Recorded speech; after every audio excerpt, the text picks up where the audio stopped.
For Ezio, since he's not an assassin at the beginning, I wanted to create this sense of even more brutality, even more viscerality into it, which is like you feel more the blade, you feel more that it's tough to assassinate someone. Real violence is brutal. You can't kill someone by just slashing at them with a sword. You know, when you kill someone, there's an effect. Your weapon reacts, you know, gets stuck in their bodies. You know, they react to being hit. This is really one of the core concepts of combat. We want to just push it to the point where every time people see a move, they're like, or you want to show your friends. So you bring them over and you say, look at this when you do it, and they're all like, oh my God. That's what we wanted to bring. Another thing we wanted is to make fight better, but also make it so that fight wasn't the only tool in the game. So in AC2, there will always be an option for escaping. You have to play smart. You can't always fight every fight because you're going to lose. So you have to pick and choose your battles. So there's going to be 3 guards archetypes in the game. The first one being the Brute. The Brute is going to be a huge challenge in terms of fighting. It's going to be strong. They're not very smart. They're your typical kind of big oafs. And they're very susceptible to sort of social gameplay. So you can blend, they'll never figure out that you're in a blend spot.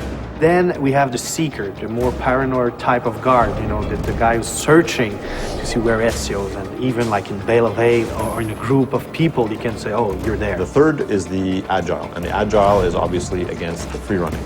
Not only is he good at catching you when you're free running, he can also do free running. The other thing that's really cool about the archetypes is that each one uses a special weapon. You can actually steal people's weapons now.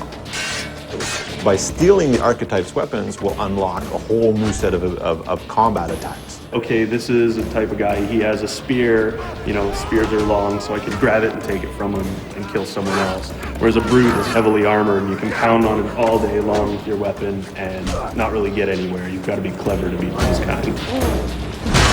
We made a technology that basically allows an AI to say, oh, okay, instead of just fleeing down a street, if I'm capable, why not flee up a building or flee up a ladder or flee across free-running elements or boats or whatever. Instead of just having this sort of predictable path where you can see the guy taking off, now the player is going to have to adjust, and the AI will then counter-adjust to what the player is doing. In AC2, we have a bunch of new weapon types. We have maces, two-handed weapons, axes and swords. Hammers, spears, halberds, different types of daggers, hidden blades, 2 hidden blades.